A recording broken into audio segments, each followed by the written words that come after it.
Willie D Live. Shaglina. Do you remember? Remember what I'm talking about? Because it was impromptu. I think so. Okay. I don't recall it 100%. Okay. I can't remember 100% her name. Let me see if I can jog your memory. Her name was Shaglina. Shaglina. Yo, I know the girl that was sitting right here. Right. Yeah. Okay, so, and then there was another girl named Maida. Yes. And he was like, God damn. He said, y'all names sound like a disease and the cure. he was like, yo, man, I got this damn Shaglina, man. Well, you better go over there and get you some Maida. Right. That was hilarious, man. Thank you, dog. That is the difference between a comedian and a dude who just tells jokes. Yeah. Just a funny dude. Yeah. That's the difference. I say this often, man. I kind of use sports analogies in terms of what we do in the comedy game because, it is a form of entertainment, both of them.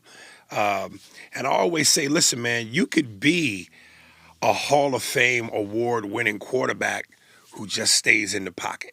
And by that, I mean... Tom Brady? Like guys who do comedy who stick to the script. Yeah. They got their playbook. They jokes they written down, they memorized.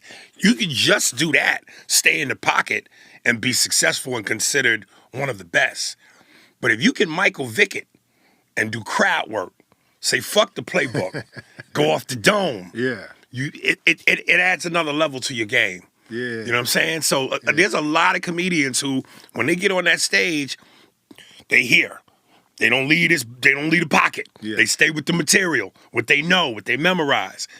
And I pride myself on being able to have potent material, but also if I go, you know what, let me put the material away and just go for it. Yeah.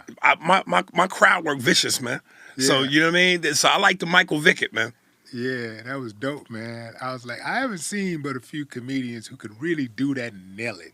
Like a lot of comedians, they know how to pivot when somebody is saying something in the crowd or whatever. Yeah. And usually if a comedian's on that stage and he's saying something to someone in the crowd, it pretty much don't matter what he says. People gonna laugh because people just come to laugh anyway. Maybe. You know what I'm saying? I'm just saying. I'm saying pretty much. Yeah. A lot of times people just want to laugh. So soon as a comedian can just say, "Hey man, where you going?" And everybody's they start laughing because they know you're about to go in on them, right? Right. So they start laughing immediately, even if the follow up ain't really that funny. It's just the idea that you're messing with people in the crowd. Right. People start laughing, but that was genius. Oh, thank you, brother. That was comedy. Thank you, man. And that's what I really appreciate about comedians. The really good ones know how to do that. They know how to improvise. They know how to pivot like effortlessly. Yeah, I think it's part of it's part of the skill set, man. Like sports, man, boxing. Styles make fights. On everybody's style. Whether if you're a political comic, a blue comic. A storyteller, you do voices. There's some guys that only do one or two things well, or maybe do one thing. Yeah. But I'm a Michael Jordan fanatic, so I don't want no weaknesses in my game. You know what I mean? I want to be able to go. I can go political. I can go blue. I can tell a story. I do voices. I can improvise. I want my skill set to be tight.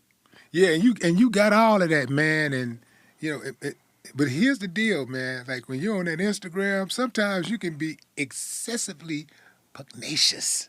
What's pugnacious mean? They're quick to argue. Oh, okay. Yeah, you man, you be going in, man. You know what, dude? But listen, for me, it's like two things. One, it feels like I'm in the gym. It keep me on my toes because I feel like if we're gonna play the game of can you outthink me? Can you out-slick me? Can you out-talk me?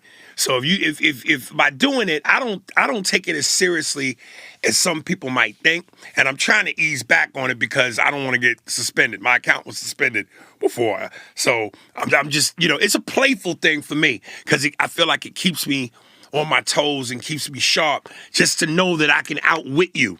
Like you said, what? Well, top this. You know what I'm saying? So for me, it's like Scarface balcony scene. You know what I mean? Yeah. I'm shooting 1,000 Colombians, man. You know what I mean? Come on. You know what I mean? I like to play with my food before I eat it. And you've been playing with your food, man, for about as long as I can remember. Like, I mean, we're talking, you started when you were 14 years old. That is incredible. To be able to do stand-up and get people to pay to see you Yeah. at 14 years old. Yeah. Well, I probably started really getting paid by the time I was 16. Well, Those somebody, first so they couple was getting years. over on you. You know, you were showing up in venues where people were paying to see comedy. Yes. But they just wasn't paying you. Well, not necessarily they weren't paying. I mean, they were paying me, but it was like a couple $100 Yeah, here and few there. crumbs, yeah. Yeah, a little Thanks bit of for your crumbs. time. Yeah. But yeah, I really started earning it probably by the time I was 18, 17, 18. Yeah. Yeah. So who was handling your business when you were 14 getting on that stage? My mother, she would take me to the clubs because I wasn't, legally supposed to be in there. Right. So, without an adult. So she would take me and, take me from gig to gig at night and kind of help shape me that way. Yeah. Man, you've done so much in the comedy space. I don't really think that people really understand how deep your talents go, and how much stuff that you've done. Like, I was just checking out the Jerry Maguire the other day, and when you played, what's his name, Cuba Gooding. Yes, his brother. Right? Yeah. Cuba and you, did y'all develop a friendship doing that? Or how did that go? Listen, man, God bless him, but Cuba's a white boy at heart. Yeah. Likes hockey. Yeah. Nigga, he got an SUV and he put police sirens in it. And police horns. Okay. And I just thought, with what our history has been with the popo, as a black man, why would you do that? Yeah. You know what I mean? Like, what part of that is amusing to you? So, of course, and I know people might turn an eyebrow to me saying this, but, because you're supposed to love who you love, be with who you be with, but got a white woman, you know what I mean? So, between the hockey, the white woman, and the police sirens, you know what I mean? Well, Cuba did play in Boys in the Hood. Okay. I mean, that was very convincing. Yeah, he's an actor. Yeah. You know what I mean? He's an actor. So any actor worth his weight is going to be able to, fill the void. But that don't mean that that's who you are. But he's a damn good actor, though. He is. He's a damn good actor. Yeah. Absolutely. Yeah. Have you been following that case? The Me Too, they try to Me Too Cuba. Yeah. Yeah. Yeah. I don't know if he's innocent or guilty. Yeah. But yeah, I've from what I know about it, Yeah. I saw a video, and it was like he was up on the chick, and the chick was like with him, and then she left, and then she came back and got hooked up again. And, I'm like, okay, if you did something inappropriate, shouldn't you just like distance yourself from this guy for life? Yeah, But anyway, good luck to Cuba. I wish him success. He did good also in that movie, American Gangster. He played the hell out of that. That's one of my favorite. Nikki Barnes, Nikki Barnes. That's one of my favorite Denzel movies. I don't know that I liked him in that role. Or certainly it was either that or I felt like they didn't give him enough to work with. You don't think so? I think it was. I would have liked to have seen. I know it was about Frank Lucas, but I would have liked to have seen him maybe interact a little bit more with Denzel. Give us a little bit more. Denzel would have had to kill him, man. He was too. Listen. That Cuba scene was wild in that movie. That scene where he went to confront him about changing it from blue magic and doing what he was doing. I thought it was about to pop off. Right. I was waiting for that. Yeah. I thought every time Denzel went, my man, that was almost like the signature. Like I'm fitting to clip you now. Yeah. Yeah. But like when Denzel confronted him and he was all in agreement, and then Denzel was like, "Yeah, but just don't be." Yeah, just don't let me catch you. And then he said, "Catch me." I don't know if I like these words much more, please, and you blah blah. Yeah, he was. I could see where. That's what I'm saying. There wasn't enough meat on that bone. Like if they would have gave him some more moments like that, then I would have been like, oh, okay. But it seemed like it started to go somewhere, and then that was it. Yeah. Yeah. Oh, maybe that's all that was needed to get what they wanted from Right. that character. Right. But he played the role brilliantly.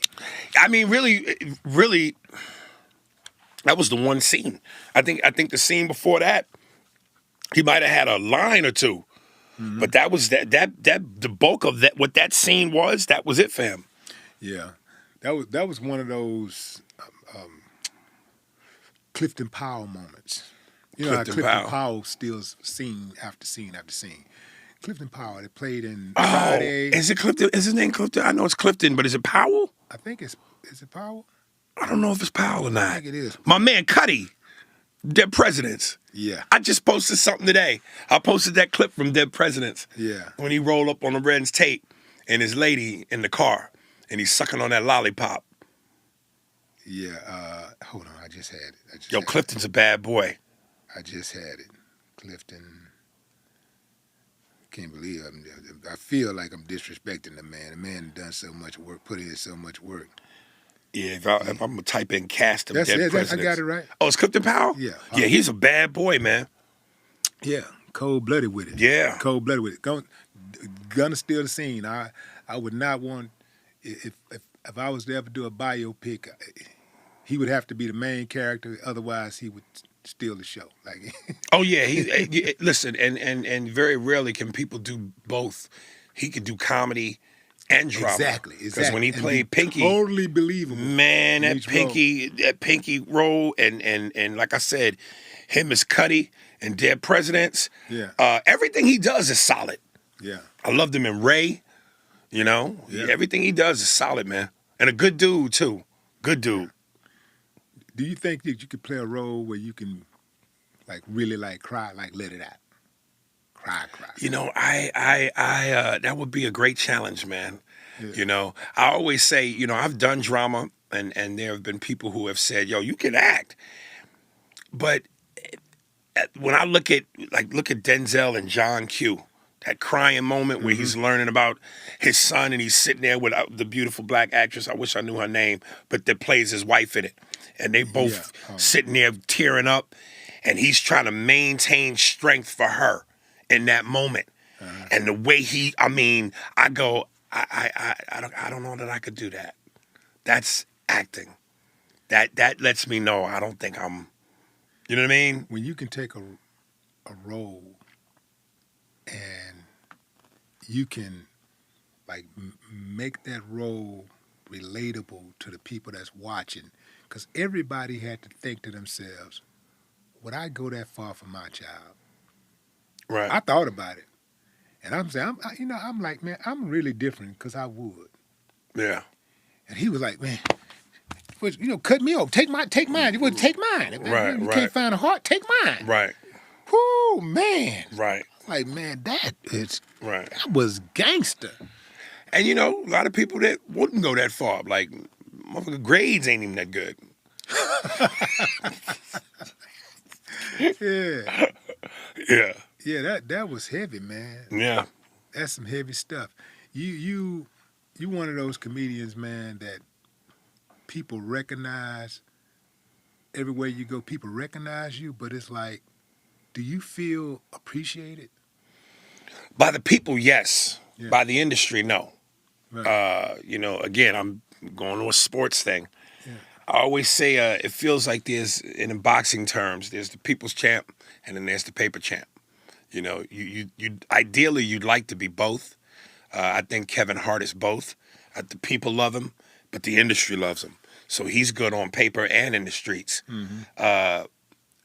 I'm the people's champ. I get love from people, and it's really heartfelt and genuine. But the industry, I don't think the industry likes to fuck with me.